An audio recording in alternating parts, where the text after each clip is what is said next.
Hemos visto entonces electroquímica, reacciones de oxidación-reducción que se producían en una celda electroquímica. Pero esa celda electroquímica no circula corriente. Todos los cálculos los hacemos con esa FEM que llamamos reversible porque proviene de una celda reversible y se calcula con la ecuación de Nernst, que tiene dos componentes, un valor de FEM0 obtenido de tablas y un valor derivado de, de J, la productoria de las actividades de todas las especies elevado a su coeficiente geométrico.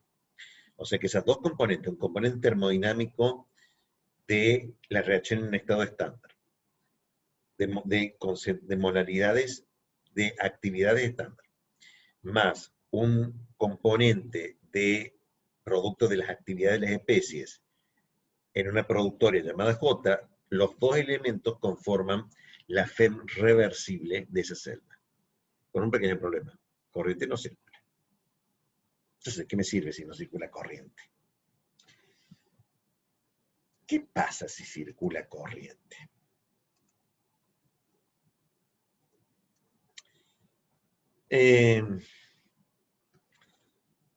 Si yo graficase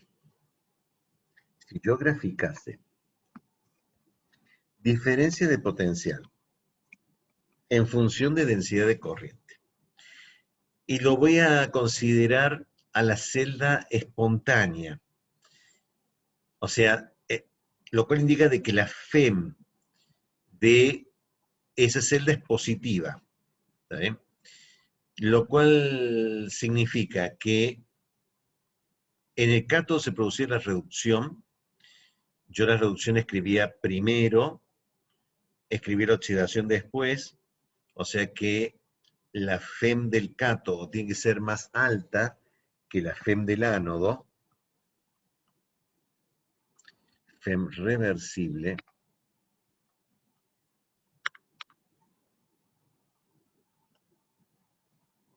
del cátodo, con la de la otra hemireacción, la de la reacción anódica, FEM reversible, del ánodo, para que entre estos dos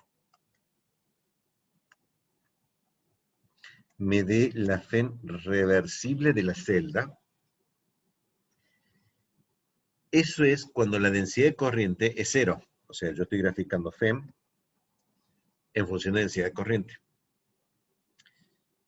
El cero lo pongo en cualquier valor arbitrario porque estoy graficando en el eje de las ordenadas FEM, en el eje de las abscisas, densidad de corriente. Densidad de corriente. Corriente por unidad de área del electrodo. Corriente por unidad de área del electrodo. Cuando empieza a circular corriente, aparece un fenómeno muy curioso. Si yo mido la FEM de la celda reversible que yo tenía en esas condiciones, que había puesto un voltímetro y pongo una resistencia variable para poder controlar cuánto vale la densidad de corriente entre estos dos electrodos, yo noto que en mi voltímetro lo que empieza a marcar es un valor menor de FEM.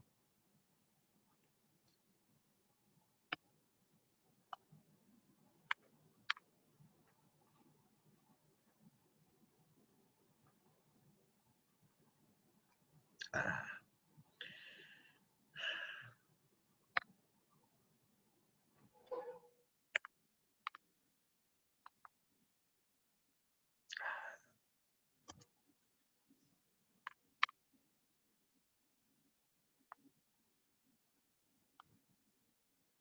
Lo voy a hacer con esto porque...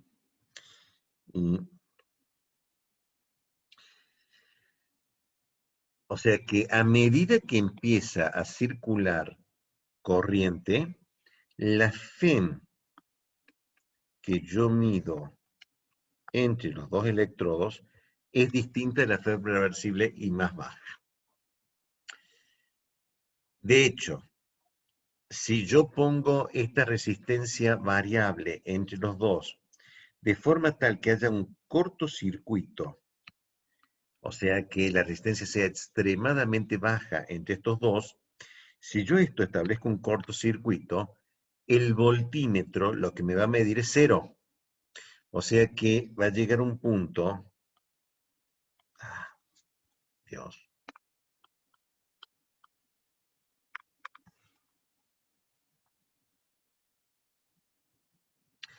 en donde la diferencia de FM0 circula, instantes antes circula la mayor densidad de corriente que pueda, la densidad de corriente de cortocircuito, ¿está bien? Producto de que la celda tiene energía y libera electrones, ¿está bien? Eh, pero la FEM, medida como diferencia de potencial entre los dos electrodos, ¿está bien? Se va achicando cada vez más. La diferencia que existe entre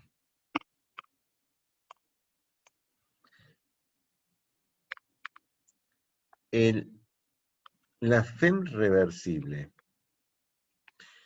y la FEM neta producida, o sea, a esta densidad de corriente, esta diferencia que existe entre la FEM medida y la FEM reversible, esa diferencia recibe el nombre de sobrepotencial. A esa misma densidad de corriente, esa diferencia se denomina sobrepotencial. Esto es, la diferencia de potencial neto entre los dos electrodos que yo obtengo al hacer circular una corriente neta es menor que la que se hubiera obtenido como la FEM reversible. Hay una diferencia llamada sobrepotencial. Tengamos el caso inverso, esto es, grafiquemos FEM,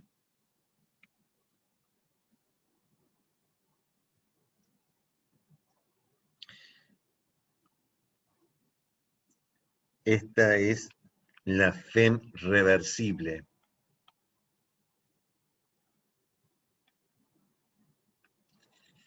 Invirtamos el sentido de circulación, o sea, apliquemos una diferencia de potencial externa para invertir el sentido de la reacción. Al invertir el sentido de la reacción, lo que antes era ánodo, lo que antes era cátodo y se produciera reducción espontáneamente, ahora va a ser ánodo, porque se va a producir oxidación forzada en ese electrodo. O sea que ahora será la FEM reversible del ánodo, la FEM reversible del cátodo. Esta diferencia sigue siendo la misma FEM reversible de la misma celda, pero para lograr yo que circule una determinada densidad de corriente para que se produzca la reacción con moles mensurables, y se puede aplicar la ley de Faraday, diría yo, o sea, la cantidad de masa depositada es proporcional a la corriente que circula, porque proporciona el número de moles de electrones que han circulado y reaccionado por consiguiente, yo tenía que aplicar una diferencia de potencial entre los dos electrodos igual pero de sentido opuesto. ¿Sí? Pero para poder producir la reacción al revés y que circule corriente, yo tengo que darle más más potencial, o sea, para que circule una determinada cantidad de densidad de corriente,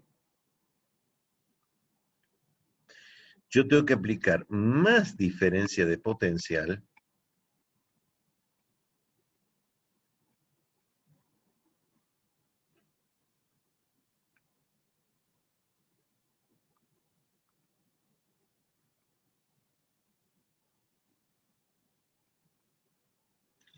porque yo tengo que aplicar toda esta diferencia de potencial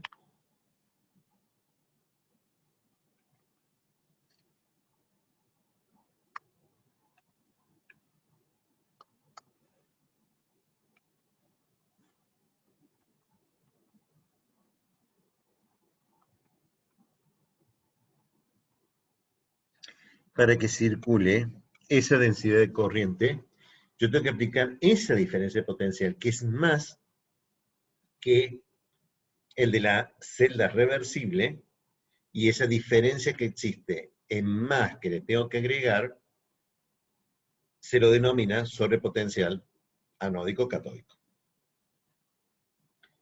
O sea que cuando aparece la circulación de corriente, aparece el tema de cinética de electrodos,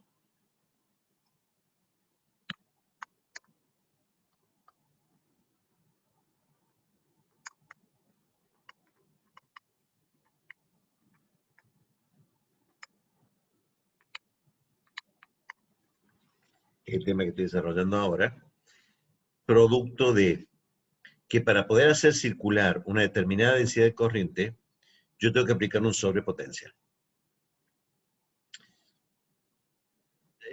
¿Por qué tengo que aplicar un sobrepotencial? Habría dos grandes teorías que explicarían por qué hay un sobrepotencial. Todo lo que he desarrollado hasta ahora está en una bibliografía que se las he dejado. El libro se llama Principio de Ingeniería Electroquímica, ¿está bien? Ahí está prácticamente todo lo que yo he desarrollado. Si ustedes querían leerlo, está prácticamente todo, más soluciones iónicas, más, acá está la fuente, la corriente, los electrones, todo con los dibujitos, la de menos NF0, la ecuación de Nernst, que conducción de electrolito, número de transporte, que no lo vimos, la parte termodinámica de la celda, que es todo el trabajo de no expansión, si no le suena delta U, era delta E, los efectos de la temperatura y la presión, con cambios a partir de delta S, ¿está bien? O sea,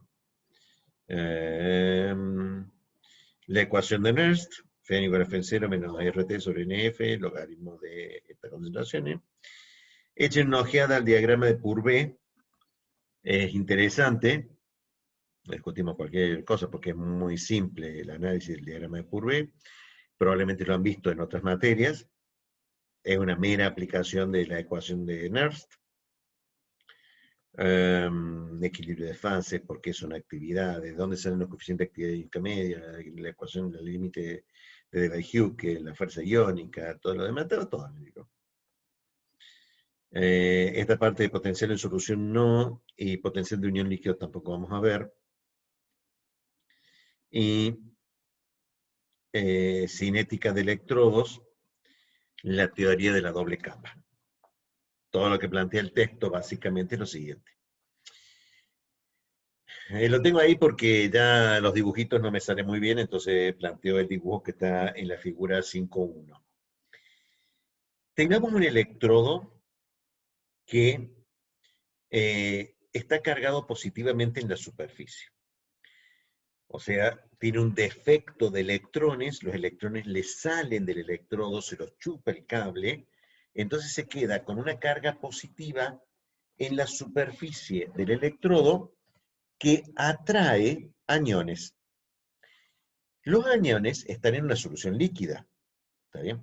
Eso significa que estas esferitas de moléculas son las del solvente iónico y hay aniones que se están acercando a esta superficie, pero tienen que atravesar este mar de moléculas del solvente iónico.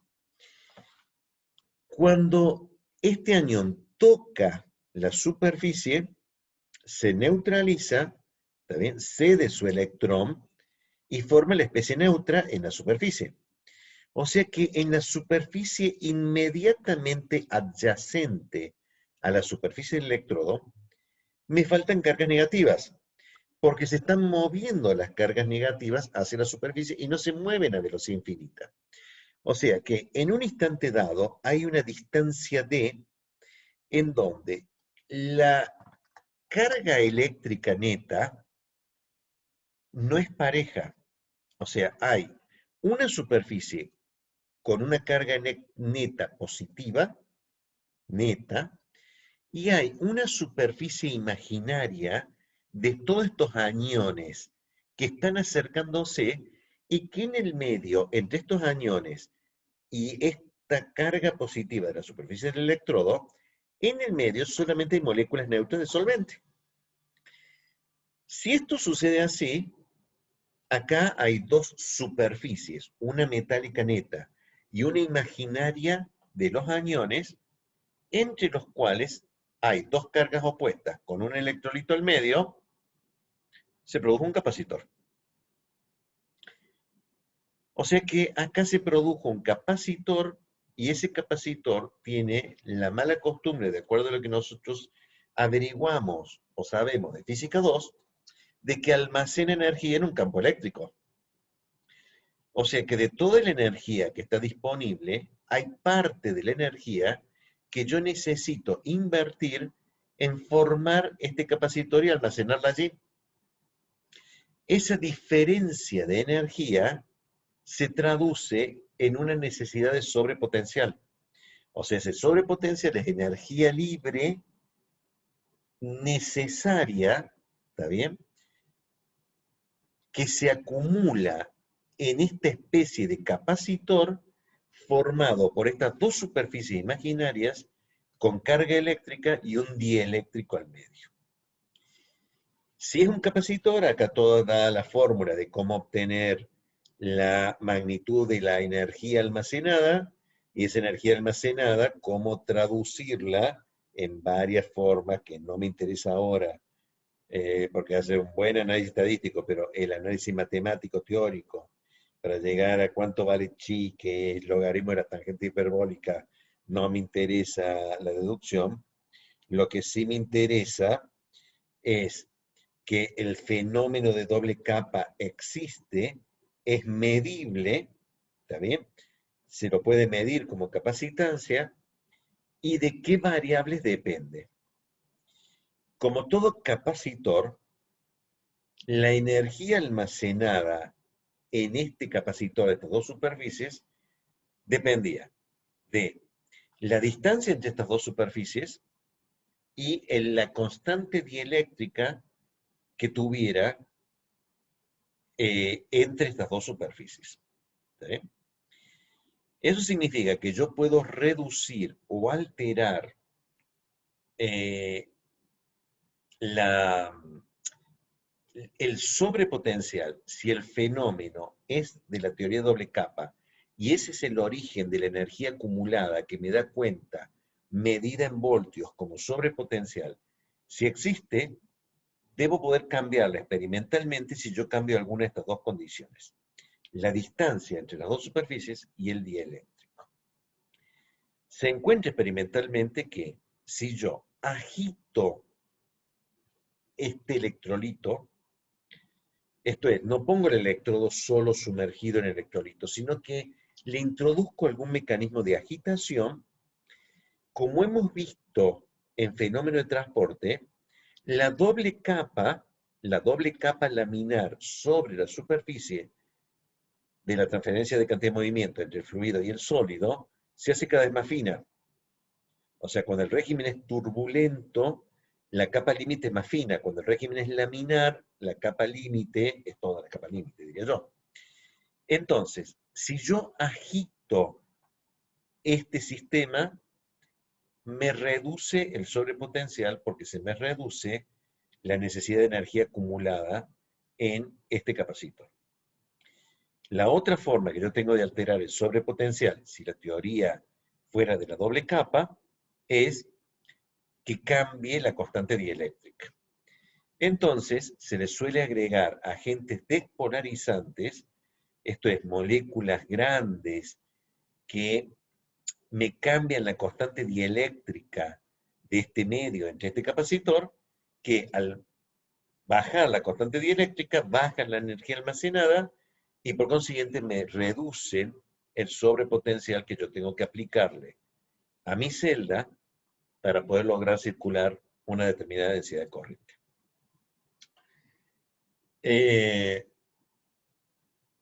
Pero si yo cambio el electrodo por otro metal, esta teoría no me explica por qué también se me altera el sobrepotencial. O sea, esta teoría me explica por qué altero el sobrepotencial si yo agito o agrego un agente despolarizante que me afecte la constante dieléctrica. Pero hay otra teoría,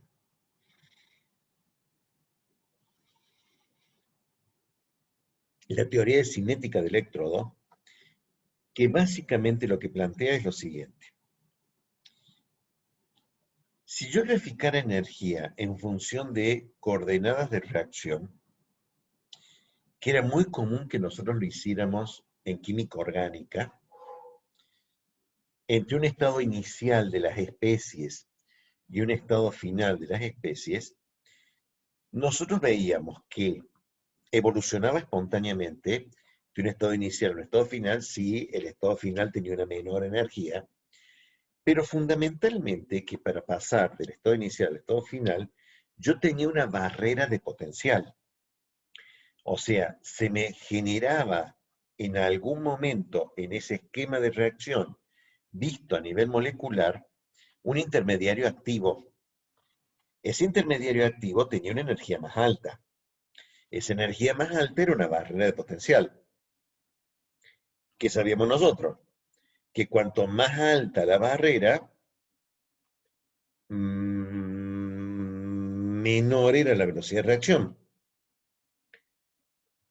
O sea, había una velocidad de reacción involucrada que cuanto más alta es la barrera, más lenta esta reacción. Entonces, si yo hago un cálculo teórico de decir, para pasar de mi estado oxidado a mi estado reducido las especies, con la superficie A de un metal determinado, el, la barrera de energía potencial, la energía del estado activado, es esta, y es esta, entonces, por un mecanismo cinético, yo puedo sacar que la velocidad de reacción es proporcional a la energía de la barrera, y obtengo que la, esta, Butler-Boltzmann, necesito la ecuación de Tafel,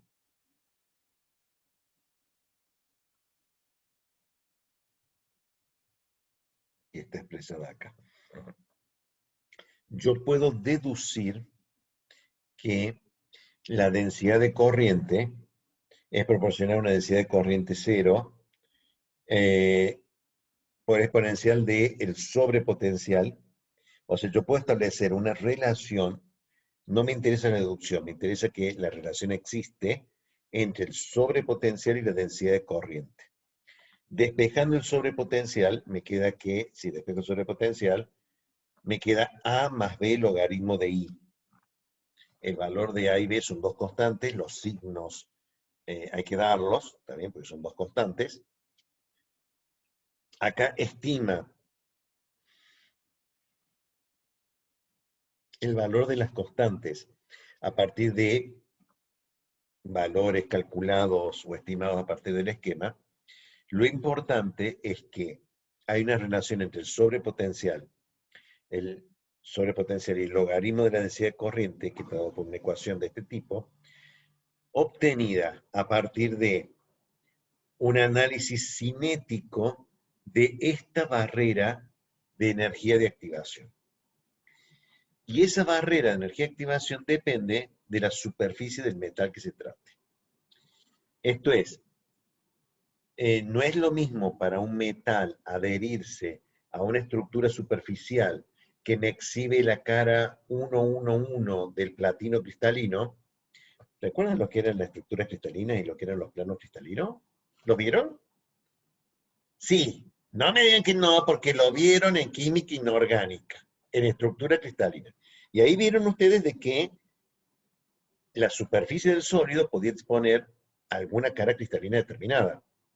Bueno, yo puedo exponer una cara que me reduzca la energía de activación para pasar de ese catión a sólido en la superficie, u otra cara cristalina u otra especie metálica cuya barrera reactiva sea barrera de energía potencial sea más alto y por consiguiente al ser más alto me afecta al sobrepotencial. O sea que esta teoría de cinética de electrodo, que le da nombre genérico al tema, indica de que yo puedo calcular o puedo influenciar el sobrepotencial cambiando la superficie en la cual se produce la reacción electroquímica del electrodo. Ya sea porque cambie la estructura de superficie o ya sea porque cambie la especie metálica que se encuentra en ese electrodo. O sea, yo puedo depositar cobre sobre un electrodo de hierro, sí. ¿Lo puedo depositar cobre sobre un electrodo de zinc? Sí, no hay ningún problema. La reacción se produce con cobre, pero es distinto la barrera de energía potencial, de energía, digamos, de activación de el cobre adherido sobre cobre que de cobre adherido sobre hierro. Razón por la cual probablemente con hierro necesite aplicar una diferencia potencial más alta para poder lograr la misma densidad de corriente que haciéndola con cobre. O sea, el sobrepotencial es más alto dependiendo, o más bajo, dependiendo de la superficie y el metal del electrodo. Finalmente, para entender cómo influencia todo esto, vemos o muestro cómo es el análisis general. Profe, perdón, dijo la superficie del metal del electrodo. Sí, ¿cuál es la superficie expuesta de la estructura cristalina o cuál es el metal del electrodo? Son las dos diferencias. O sea, el negro de platino, yo lo podía hacer con la cara 100 de la estructura cristalina de platino y hacer todos los cristalcitos con esa cara. O bien hacer los cubos de finamente diluido de platino, pero exponiendo al lado del cubo la cara 111, que tenía una densidad distinta, ¿no? Porque cortaba el plano cristalino con otra diagonal, con otro plano diagonal. La distancia entre átomos es distinta. El sobrepotencial es distinto de acuerdo a la superficie expuesta al electrolito, qué cara cristalina estoy exponiendo, o cambiando los metales de los electrodos. ¿Está bien? ¿Qué hago? O sea, yo agarro una barra de hierro cristalina y la corto con un plano. Tengo que ver si es cúbico centrado en el cuerpo, cúbico centrado en la cava, hexagonal compacta, cualquiera de esos, o cualquier otra variante de estructura cristalina. Yo tengo que agarrar una sierra y cortarla para exponer un plano. Y es medio ineficiente, porque estoy hablando de una estructura cristalina. En general lo que se hace es partir al revés. Precipitar con algún grano de cristalización que ya venga con esa cara o cristalizar alrededor de un polímero, una macromolécula, que cuando se forma el cristal ya orienta a que se me depositen sobre una cara determinada. Son cosas raras lo que hacen los químicos, pero yo puedo tener metal expuesto con una cara cristalina determinada. Pero en general no lo hago cortando la cara cristalina, que es lo que veíamos en orgánica. Lo hago cristalizando con una semilla o con una plantilla, cualquiera de las dos variantes, que ya tenga la cara determinada. Y eso hace crecer los cristales con esa cara. Y los tengo expuestos a una cara cristalina determinada. Cosa rara. Bien.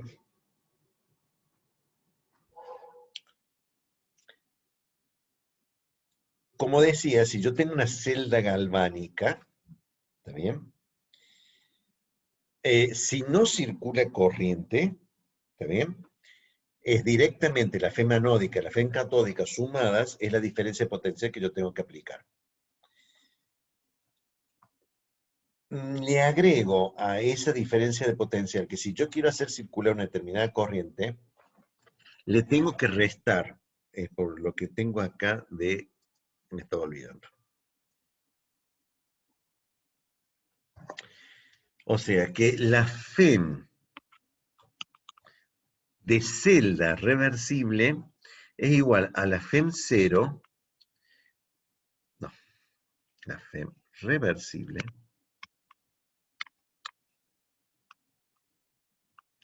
la FEM reversible es la de la ecuación de Nernst, FEM 0 menos RT sobre NF logaritmo de J, ¿no? Para celda menos el sobrepotencial anódico, menos el sobrepotencial catódico, menos la caída óhmica por resistencia a la circulación de la corriente. ¿Cómo es eso? Sí, nosotros vimos conducción en electrolito. ¿Perdón? Sí, bueno, no, sí. O sea, lo vieron. Lo que pasa es que no han tenido tiempo u ocasión de ver todavía de vuelta la clase. Pero los que estuvieron en clase saben que hacer circular una corriente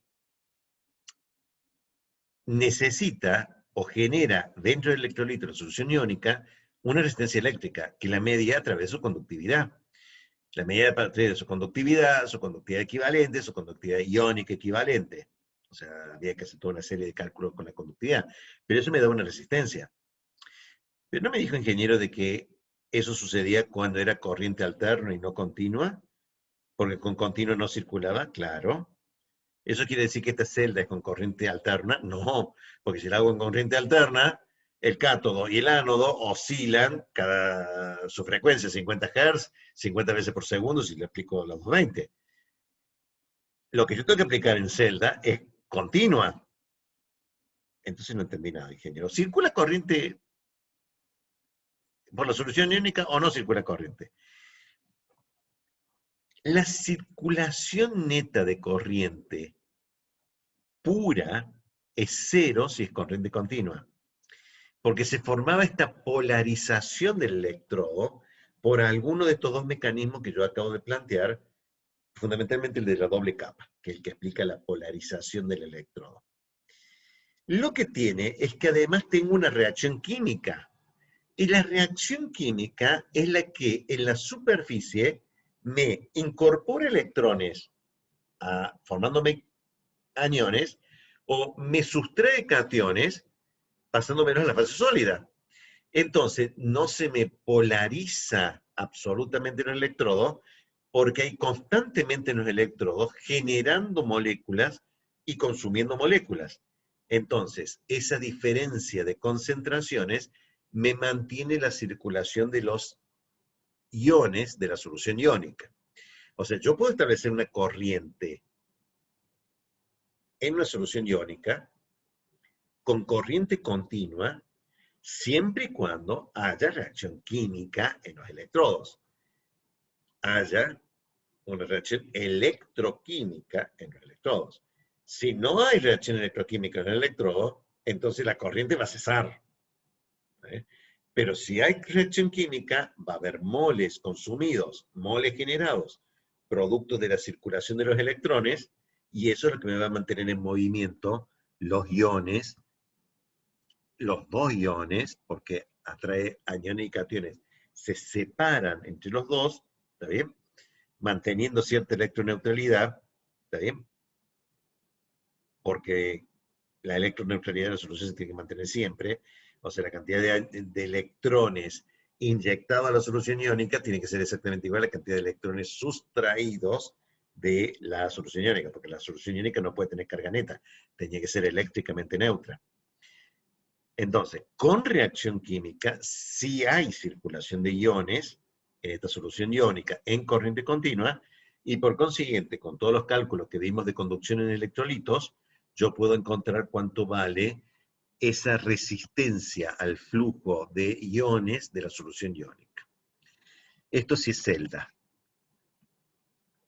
Y la FEM aplicada, si es electrólisis, es FEM reversible más el sobrepotencial anódico, más el catódico, más la caída de potencial. O sea, esto sí es electrólisis.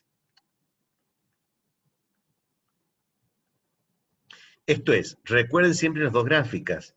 La electrólisis, que es esa gráfica, se suman los sobrepotenciales y se suma la caída, la resistencia propia de la solución. Mientras que en celda electroquímica se restan siempre, o sea, se oponen al paso de la corriente, se resta todo. Y en electrólisis se suma todo.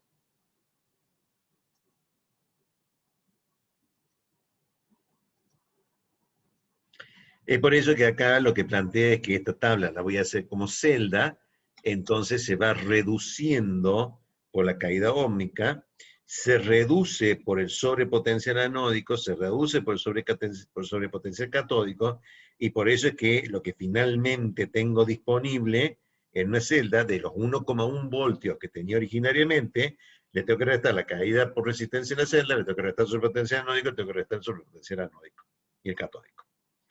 Mientras que si los pongo en una celda electroquímica, entonces tengo que tener esta FEM de la celda reversible de 0,76, la de 0,34, sumarle la caída por resistencia eléctrica al flujo fluido y los sobrepotenciales anódicos y catódicos para ver cuánto es el potencial total que yo tengo que dar para que circule una determinada densidad de corriente. Bien. Esto es cinética de electrón. ¿Preguntas?